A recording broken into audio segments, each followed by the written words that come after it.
A ver, imaginemos por un instante que cada error que hemos cometido, cada palabra que soltamos en un momento de furia total o de muchísimo estrés, o incluso esos pensamientos fugaces que tenemos. Que preferiríamos olvidar, claro. Exacto.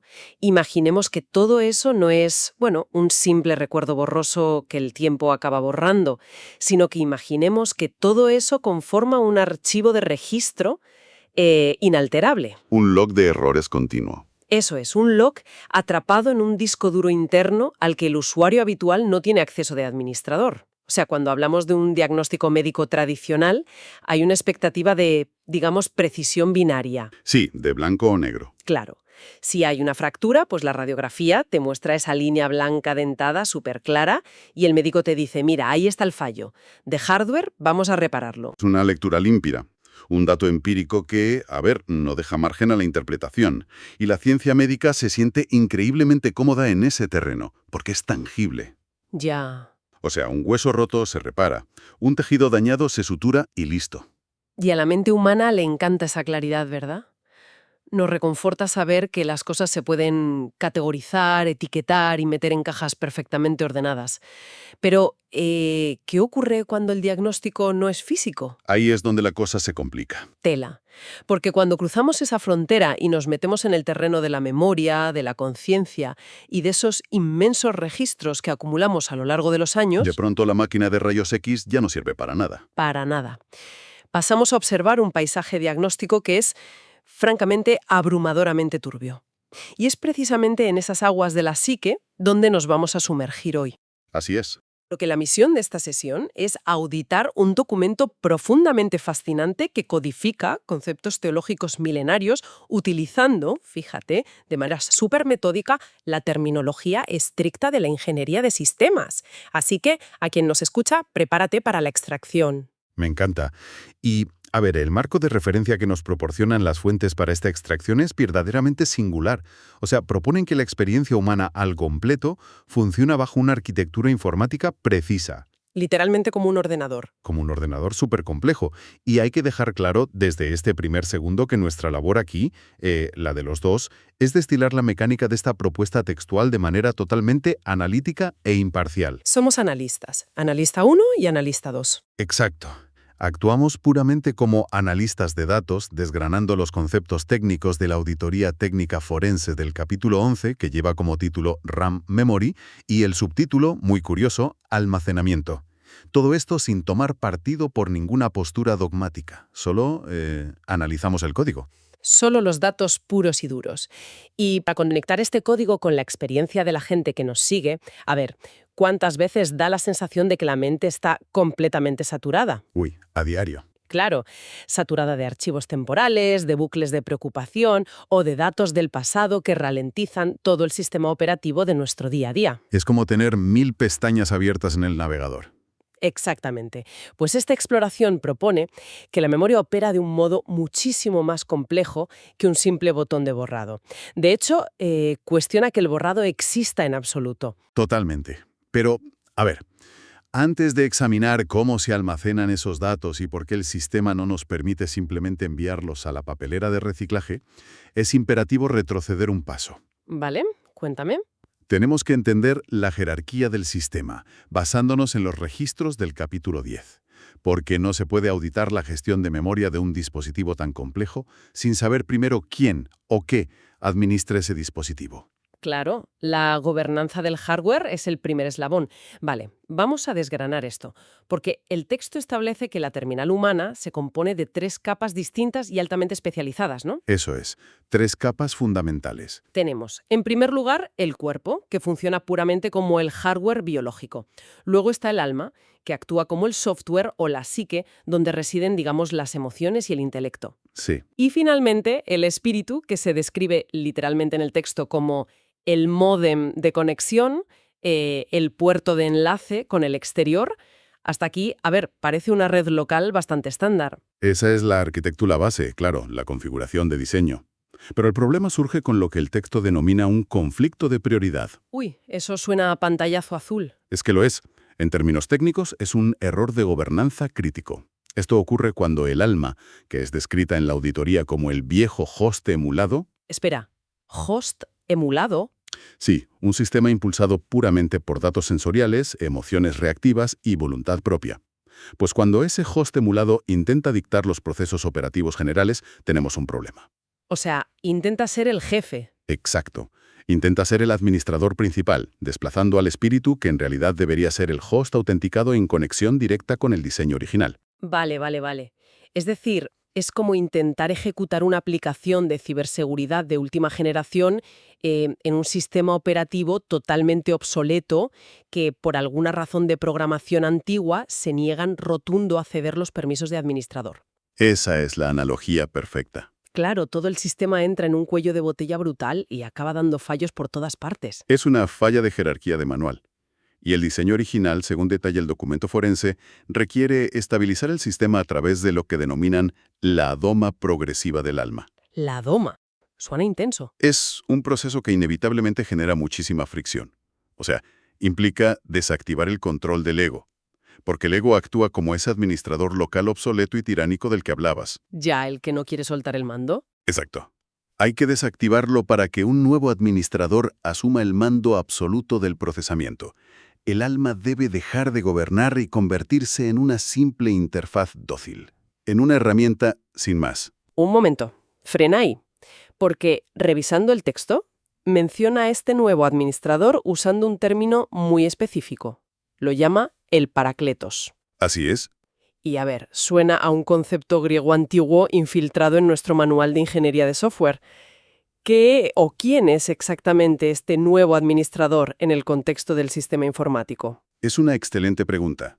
En el contexto de este código fuente que analizamos, el Parakletos actúa como un administrador de red externo y superior.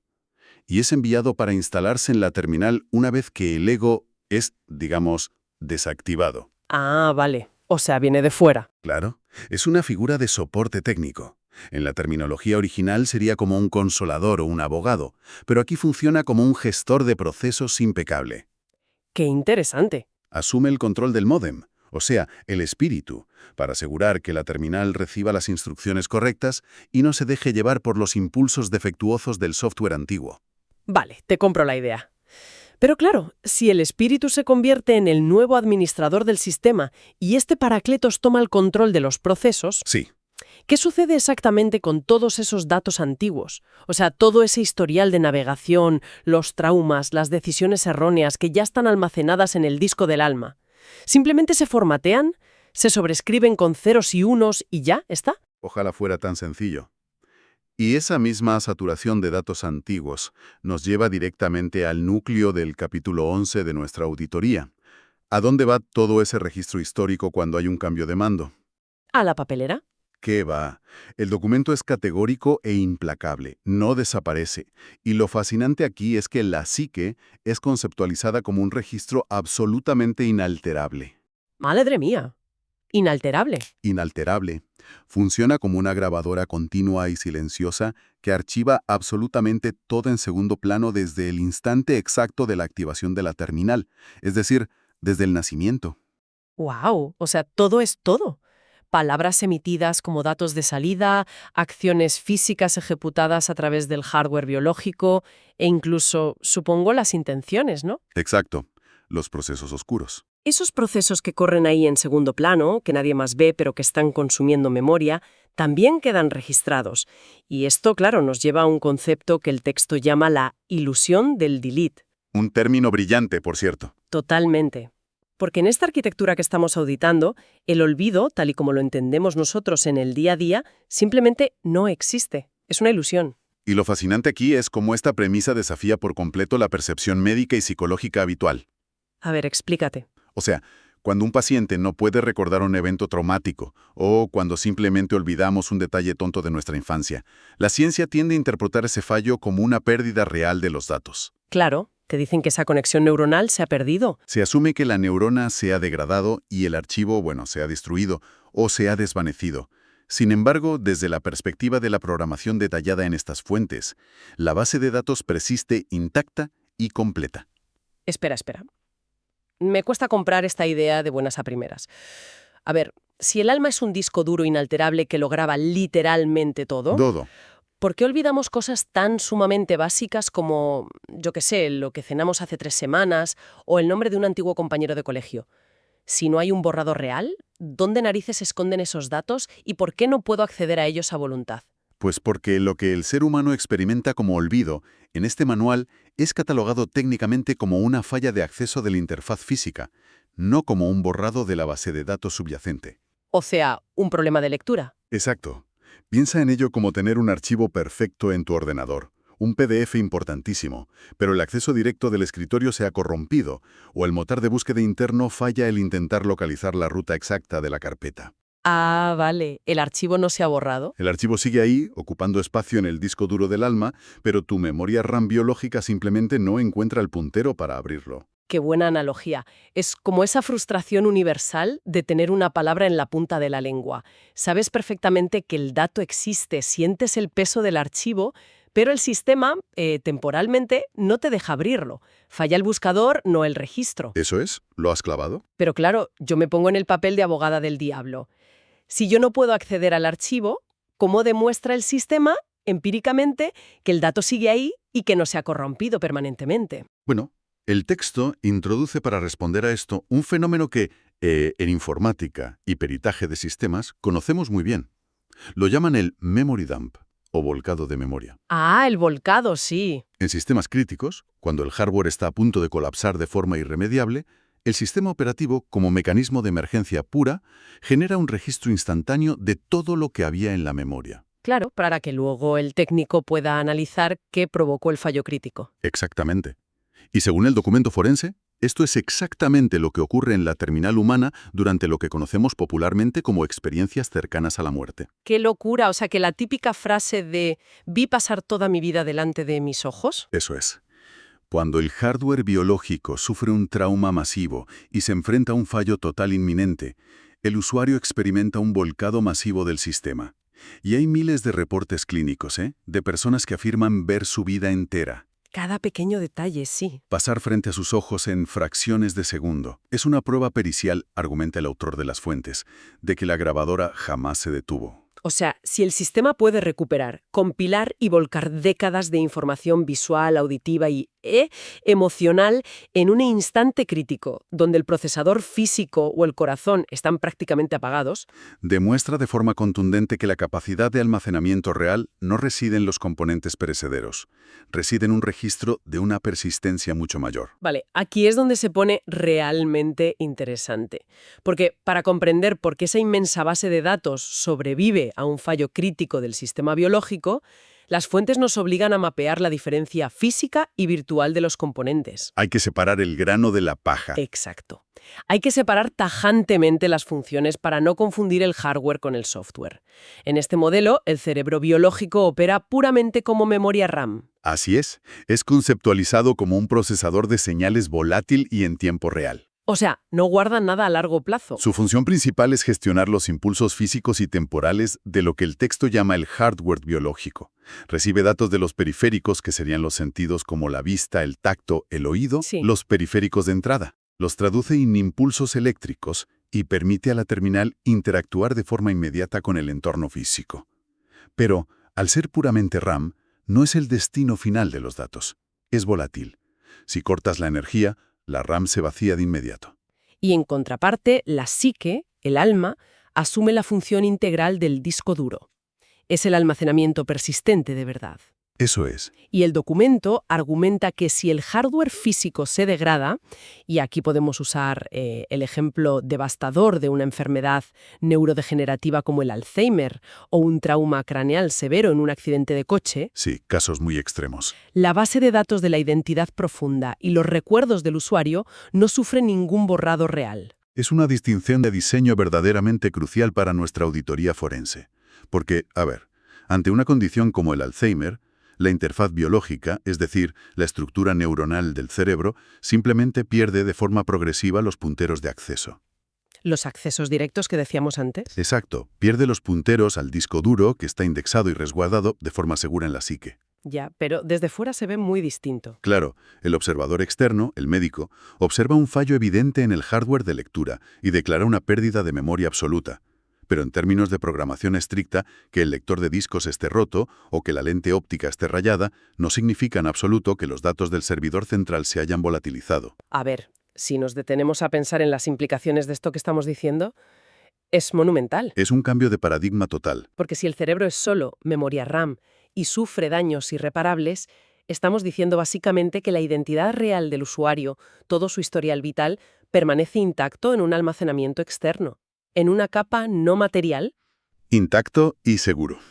Está ahí, esperando pacientemente ser leído de nuevo una vez que se restablezca el acceso o, supongo, se cambie el hardware por uno nuevo. Es, esencialmente, un blindaje total contra la pérdida de datos y la extinción de la conciencia. Lo es. Pero, ojo, que ese mismo blindaje introduce un problema de ingeniería masivo que el texto aborda con urgencia a continuación. A ver, ¿cuál es el bug ahora? Pensemos lógicamente, si el disco duro del alma está repleto de registros inalterables y, siendo muy realistas respecto a la experiencia humana, está lleno de logs de errores, traumas no procesados, miedos y en general datos corruptos de la vieja red, Mucha basura, sí. ¿cómo hace el sistema para no colapsar internamente al intentar conectarse a una red pura? Claro, claro. ¿Cómo distingue el usuario de a pie entre sus propios impulsos defectuosos, sus paranoias y el ruido acumulado en el alma, frente a las instrucciones genuinas y superlimpias que provienen de lo que el texto llama el Creator Core, o YHWH? Ese es el gran dilema. Porque si todo pasa por el mismo canal, el ruido acabaría ahogando la señal por completo. Pues si conectamos esto con el panorama general de la informática, la necesidad de un cortafuegos y de un filtro de enrutamiento es absoluta. Y las fuentes identifican una herramienta específica, una especie de partición técnica. ¿Cómo se llama en el código? Está referenciada en el código fuente bajo el identificador de Hebreos 4:12. Y ojo, el documento lo describe no como un texto místico o poético, sino como un protocolo ejecutable sumamente estricto que divide, disecciona y segmenta los datos dentro de la terminal. O sea, básicamente, ejecuta un comando que crea una partición rígida en el disco interno. Separa milimétricamente lo que son simples impulsos, archivos antiguos y reacciones instintivas de la psique. Sí, las emociones fluctuantes, el peso del yo. Todo eso de las instrucciones puras y el ancho de banda impecable que se descarga exclusivamente a través del espíritu. Pero a ver, en la práctica operativa de un usuario, en el día a día de cualquiera de nosotros, ¿cómo se ejecuta esto? Pues imagina que estás a punto de tomar una decisión vital. Sin esta partición activa, el sistema entra en un caos interpretativo absoluto. El usuario confunde los impulsos reactivos. Ya, se hace un lío. Creí erróneamente que el miedo abrumador o el deseo egoísta que siente desde su alma saturada es en realidad lo que el sistema central, el creador, le está comunicando a través del espíritu. Ah, y se autoboicotea pensando que es una instrucción oficial. Exactamente.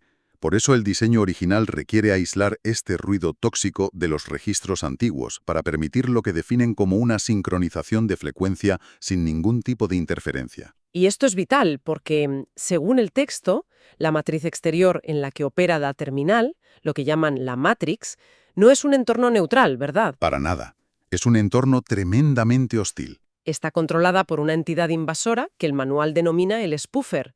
Y bueno, para quien no domine el término, el spoofing en informática es una técnica donde un atacante se hace pasar por una fuente legítima para falsificar datos. Un ataque clásico de suplantación de identidad. Claro, pues el spoofer inyecta ruido y falsas instrucciones constantemente en la interfaz sensorial del alma para mantener al usuario totalmente confundido y operando en la red equivocada. Y precisamente por eso el espíritu humano funciona como el único puerto bidireccional legítimo y encriptado. El único seguro. Es el único componente del hardware extendido capaz de realizar un uplink y un downlink, una subida y bajada de datos en la misma frecuencia exacta que el Creator Core, YHWH. Es como un módem de alta fidelidad con cifrado militar de extremo a extremo. O sea, el alma graba, la memoria RAM procesa el entorno físico, pero solo el puerto espiritual tiene el certificado de seguridad de fabricación idéntico a la fuente original. Así de estricta es la arquitectura. Por lo tanto, aislar y particionar el alma del espíritu mediante este código fuente de Hebreos 4:12 no es una restricción punitiva de un Dios castigador. Es una medida de seguridad informática absolutamente indispensable.